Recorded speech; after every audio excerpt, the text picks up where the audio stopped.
Welcome to Around the ECHL. Tommy Daniels, pleased to be joined by the esteemed former broadcaster of the year, the one and only, the legend, and I mean he is a legend in the ECHL, beloved by every broadcaster, hated most by every broadcasters. No, everybody loves you. Come on, man. Do coaches like you? You're in a tough position there. For the most part, I think, unless their scoring correction gets denied, then they don't like me. Then they just yell at me. I mean, that's just kind of my job to be here. It's Joe Babik, longtime friend, been around forever, a broadcaster in this league. How many years ago? Way too long. I know 2007-08 was the last season, so it's been quite a while. A little gray in the beard now. It's just a little, yeah. That's why the hair is short, Tommy. That's why it's cropped. Well, you've been a great friend for a long time, and I appreciate your friendship and all you've done for me. And, you know, I guess we got to start about your Steelers last night. I got to admit, I was fading in and out of that game, falling asleep, but wow, what an ending. It was quite the game. You don't want to leave Ben Roethlisberger a minute and 47 seconds at the end of the game there. So, not that I was confident, but, with his leadership and his experience, he's been down that road once or twice. So he knows how to get it done. And, Justin Fields got off to kind of a slow start there, but I was certainly impressed with his second half performance. I think maybe finally Jason Malls and all those Chicago Bears fans out there, they might finally, after who knows how many years, way too many years, have a quarterback they can count on down the line here. Oh, Malls, he's a mess with his teams. He's a Chiefs fan too, because he lives there in that area. Oh, he's one of those. I see how it is now. Yeah, he's one of those guys. One of those guys. Love him to death, though. Great friend. So this has been a crazy couple of years for you. You're living, not living in New Jersey anymore. Is that okay to say that? Sure. Yeah. That's not Absolutely. a secret. living in California now. How tough is it to do your job? First of all, you're 3 hours time difference from the rest of the crew, who are bright and early there in the morning at 8:30. That would be 5:30 a.m. for you. That would be an early start. How many more of those early morning meetings have you had since you moved? Well, thankfully our weekly staff meeting's at 11 Eastern. So that's good. But, it actually has worked out pretty well being out here because, even the games in Utah, Idaho, and Rapid City, they're starting at 7 Mountain Time. They're starting at 6 o'clock Pacific Time. So they're wrapped up at 8:30, 9 o'clock. So, in that regard, it actually works out pretty well. And, with 2 kids, 6 and under, they're up early anyway. So, I'm usually up by 5:30, 6 o'clock. So we get an early start and basically still can work an East Coast work day. And, it's great, especially during the summer. If there's no games at night, I'm basically done by, 2, 3 o'clock local time out here. So in that regard, it's been great. And it's been great to be able to stay involved with the league and stay on board here after all these years.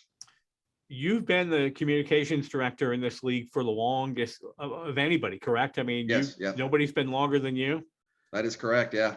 Did you ever, you're a broadcaster, as we mentioned earlier. Did you ever have any regrets when you left the broadcasting world thinking, oh man, there's just something about game night and you're in there and it's all you and, you're calling that game and you're into it, pumped up. Do you miss that?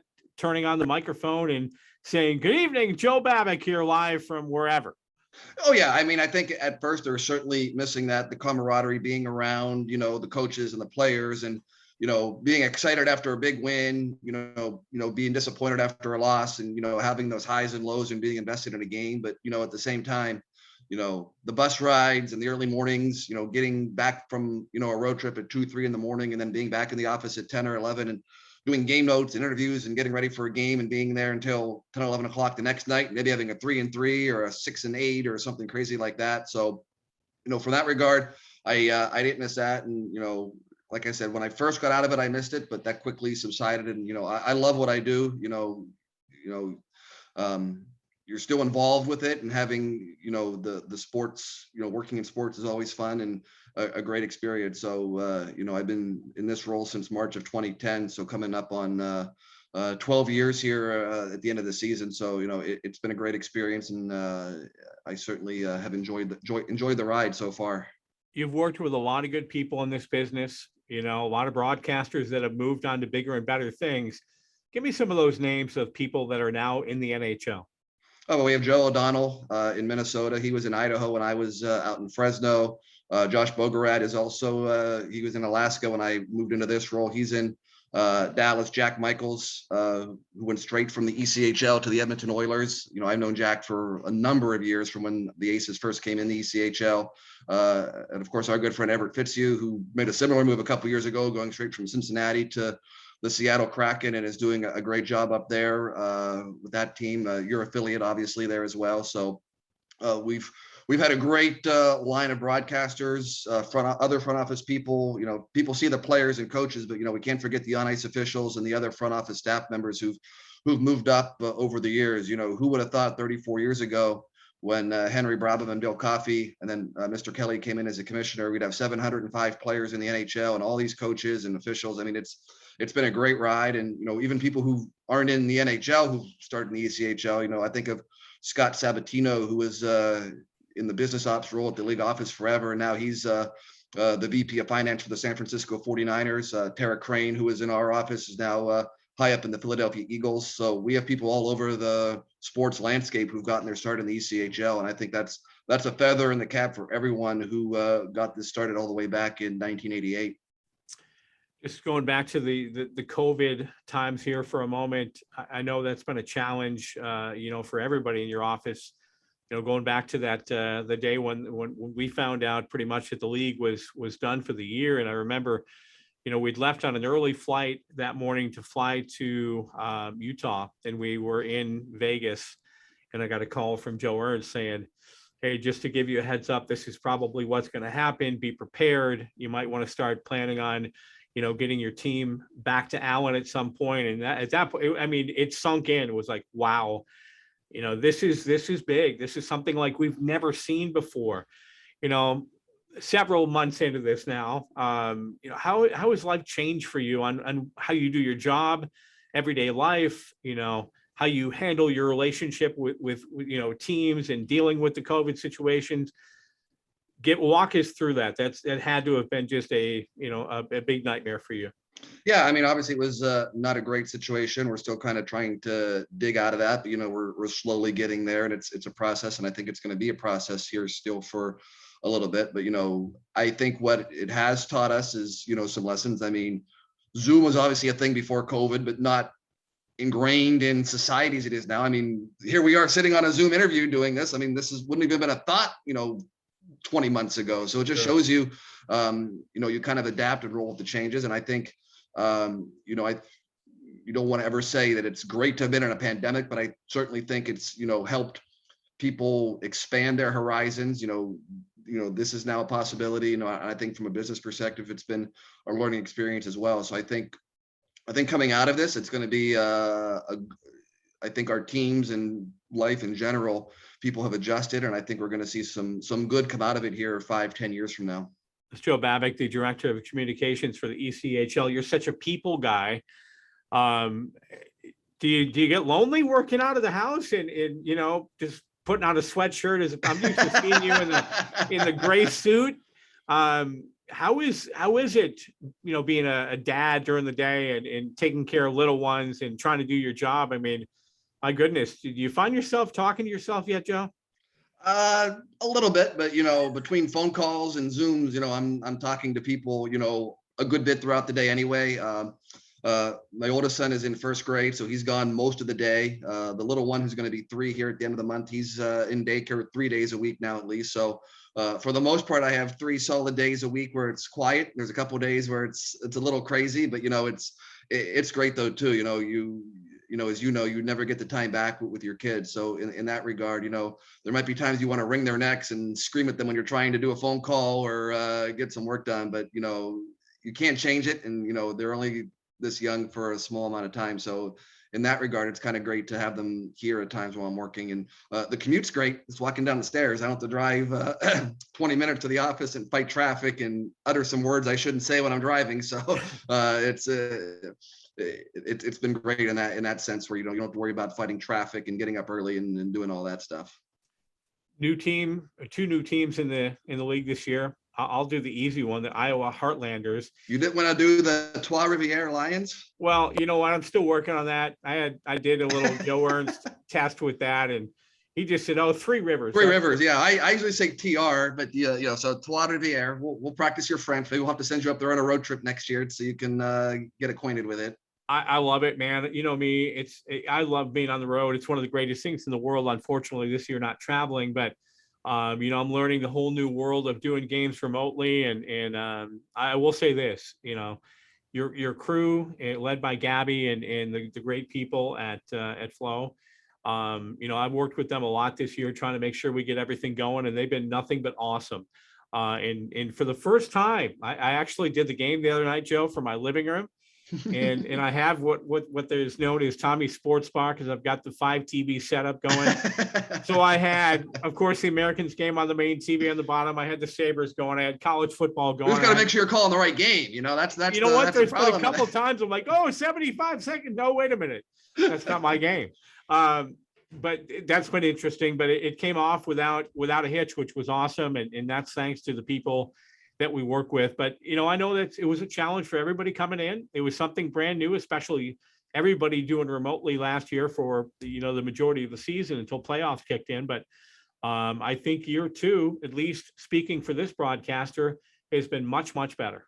Yeah. And, that's another good thing that's come out of this is the other technologies, having the opportunity to call games remotely if the situation warrants it. So that's been good. And the video quality that Flow puts out is second to none. It's great. It's high quality, and just their other content, their other features they do, videos, written stories. I mean, they've been a great partner so far. We're very happy with them and excited to grow that as years go by. I will close this with saying thank you for all you've done throughout the years. And I know occasionally I'm late on a few things.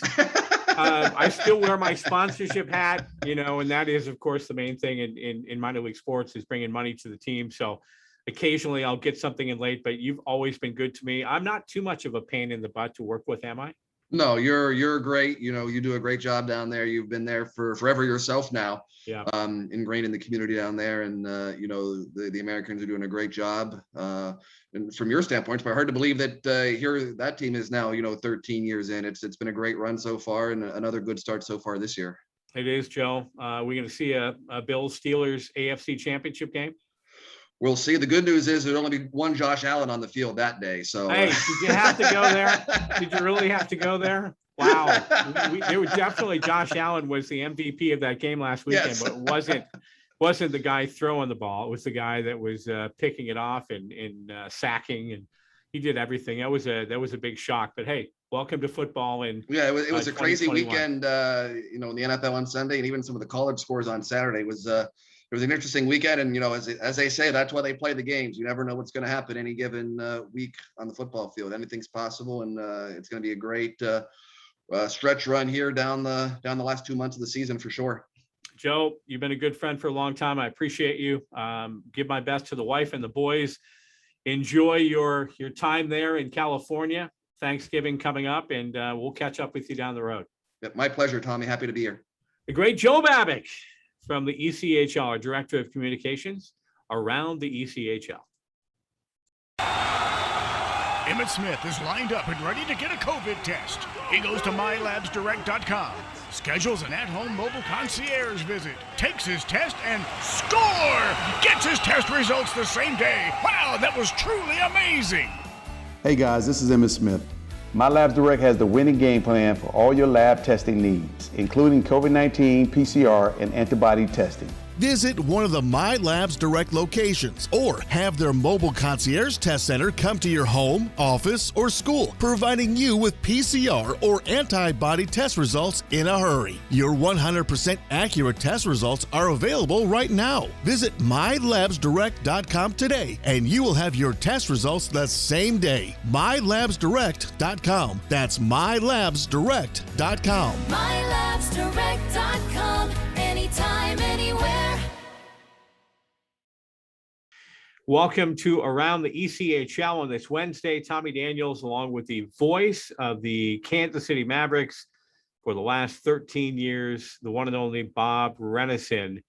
And looking sharp with those reading glasses on, man. I like them. Oh, my gosh. Thank you, Tommy. And I'm happy that I just have to wear reading glasses. I used to have to wear other types, prescription glasses, but thanks to someone who the building that the Mavericks play in, the man whose name the building bore for 5 years, Dr. Steve Silverstein. Yep.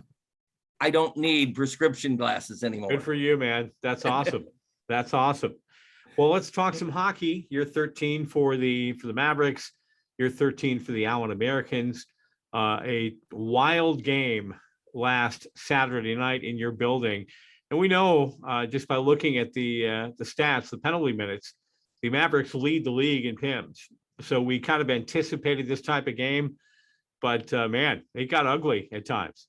Oh my gosh, a lot of games have gotten that way this season so far. And as far as the penalty minutes are concerned, a lot of that can be tracked back to the first home game of the season when Mikhail Robidoux and someone that Allen fans are very familiar with, Jesse Mitchin, accumulated a lot of time in the sin bin. Jesse was penalized and suspended for 2 games, Robidoux for a total of 4 games. And so that just kind of got them on the track that they are on right now as far as the penalty minutes are concerned. And the Mavericks are way more aggressive than they have been in the past. And in the past, I mean, the recent past, you recall the days of Carlisle Lewis and David Simoes and Colt King. Back then, the Mavericks were never pushed around. Well, this year, they're more the aggressors than they have been the last 5 years or so. So what do you think the game plan was in the offseason? Obviously, a lot of changes to the organization. Brent Thiessen, longtime, president, no longer there. Tato Had comes in of recent times. He makes his changes, new assistant coach. What do you think kind of the message was, or maybe the message that the Mavericks are sending to their fans as we are early on here in the 2022 season? Well, I think the aggressiveness and not taking anything off of anyone is part of it, a big part of it. And so that's why they got some of these players. Also, they brought back, at one time, there were 12 on the roster that had played previously for the Mavericks.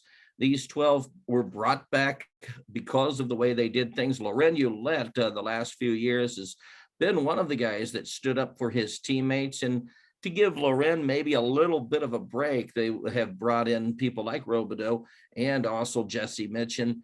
And I think that's part of the message. And also the goaltending, well, it's one of those deals like the Mavericks had last year. They've been rotating goaltenders recently. In the first 4 games, they've had Angus Redmond for those 4, but then the last 2, they've used 2 different goaltenders, Greenfield on Sunday afternoon and before that, Shortridge. So the goaltending seems to be doing very well, no matter which one. And I know this is something that I say, remembering that 2 goaltenders have only played 1 game for the Mavericks, but the goaltending seems to be sharp most of the time at this point in the season. And as far as scoring, it's been pretty balanced for the Mavericks this year. The voice of the Kansas City Mavericks, Bob Rennison, joining us here on Around the ECHL. So attendance is down this year, I've noticed. How much of that do you think is just related to the pandemic and people just not coming back? How much is it, do you think, where people are just like, hey, the newness is worn off? I mean, obviously early on in the Central Hockey League, you guys were one of the top franchises in, leading the league in attendance. But how much of that do you think is related to the fact that you're in year 13 and the team has yet to win that big championship? As far as the attendance, there are multiple factors, and COVID is a big factor. A lot of people still don't want to go out. And I think another part of it may be that last year, with the attendance numbers restricted to 2,100 in the building, a lot of people found other things to do, and maybe they're not missing it as much as the Mavericks and other people had hoped for. So that is a big factor as well. People move out of town, and the newness, it has worn off some. And the last few years, the games just weren't as exciting. I hate to say that, but the game was a bit slow the last couple of years too. And so that had a mark on the attendance. People are excited about the way the team is playing this year, but a lot of those people who are excited still haven't come out to games as of yet. You had a chance to visit one of the great new venues in our league in Iowa. I'm excited to eventually get there at some point. It's looking like it's not going to be this year, but how about the experience of calling a game in yet another brand new building? And what kind of a team do they have? Well, the Iowa Heartlanders, first of all, due to the situation now, unfortunately, I didn't get to take the trip there. I broadcasted off a monitor at the Cable Dahmer Arena, but I did get to see the building. I went there over the summer. My daughter Patty lives about a 10-minute drive from the building, and we went up to visit her, and I spent some time touring the building with the very good play-by-play announcer and media relations director for the Iowa Heartlanders, David Fine. And so I got to see the building, and I really, really liked what I saw there. It is fantastic. And just like you, I hope to get there this season as well. The Heartlanders, David was telling me, he came to Independence for a preseason game. Not often that you see announcers call preseason games, but he was there. And he told me that the Heartlanders are a very young team, as they had only, I believe, 209 games of ECHL experience combined amongst the members of that team going in. The Mavericks have quite a few more games played in the ECHL, but the Heartlanders, they had a big crowd on hand. I understand a lot of people from Independence made the drive there. They are struggling right now, but I would have to say that probably the reason they're struggling is because of the lack of attendance. I didn't see any scores from last night. I don't think anyone played, but the Heartlanders have only won one game, and that was the first game of the season. It was against the Mavericks. The Mavericks fans and the watching the Mavericks take on the Heartlanders, they feel like this could be a big rivalry. And of course, a lot of that stems from that game in which Robideau and Mitchum were suspended. There were a lot of gloves lying on the ice while people were duking it out. Speaking of Jesse Mitchum, you mentioned earlier, he played here last year, not a full season. Unfortunately, injuries got to him, but he reminds me a bit. I got to know Jesse a little bit last year, just through chats in video chats and that type of thing. And he's a lot like Daryl Bootland. He loves to put on a show for the crowd. And I watched some of the videos afterwards, coming on the ice, being named the #1 star. He was whooping it up and having a good time. He's one of those guys. He'll quickly become a fan favorite. If he's on your team. If he's not on your team, he would probably be one of the villains that fans would love to kind of get on during the game. But have you had a chance to do an interview or talk to Jesse at all so far? I have not had the opportunity to meet him as of yet. Hopefully that will happen in the very near future. And if I get the opportunity to interview some players this week, he is definitely one that I want to interview. And you talked about how he is a fan favorite. The game where he received a suspension, he held both arms up in the air and just played to the crowd as he was heading to the dressing room. And that got a lot of people excited. And then he had to wait a bit before he returned to the ice afterwards, just a little bit, because the next game he was eligible didn't take place. It was to be the Tulsa Oilers home opener, and I believe they were expecting 10,000 people in the building, but due to poor ice conditions, he didn't get to play again until the Allen Americans came to town, and I'm sure he was very excited to play against his former team. And as you said, he was the #1 star of the game that night. And going back just a bit, kudos to the Tulsa Oilers for them making it a very positive experience for the fans that night, even though they didn't get to see a hockey game. I understand that fans were given tickets for the next game and also another game during the season, and they had free food and drinks, and they got to meet the players. So congratulations to the new ownership with the Tulsa Oilers for taking care of their fans. Last but not least, Bob, I wish you were coming to Allen this year, and how quickly we forget when I mentioned earlier enjoying the new building. It's like it almost takes you back to times when we were traveling on the road, and hopefully again that'll happen someday soon. But you've been to Allen many times over the years. What are some of the best things about coming to Texas and to the now CUTX Arena? Of course, seeing Tommy Daniels is one of the outstanding things.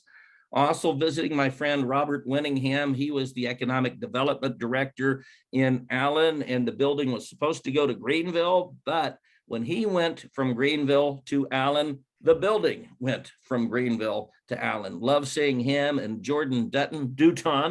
And it's always nice getting back to Texas. I lived a little bit further south in Texas from December of 77 until August of 78 in the Houston area, but it's always nice going there.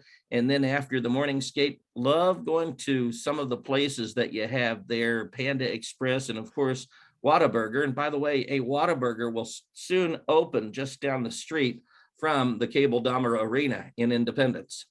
It is great news, Bob. Good to see you, my friend. Thanks for doing this as always.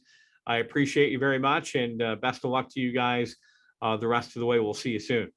Always great seeing you, Tommy, and thanks for having me on. And it's a lot of fun when we get together, and let's do it in person sometime soon. All right, that's the voice of the Kansas City Mavericks, the Bullet, Bob Rennison, joining us here on Around the ECHL.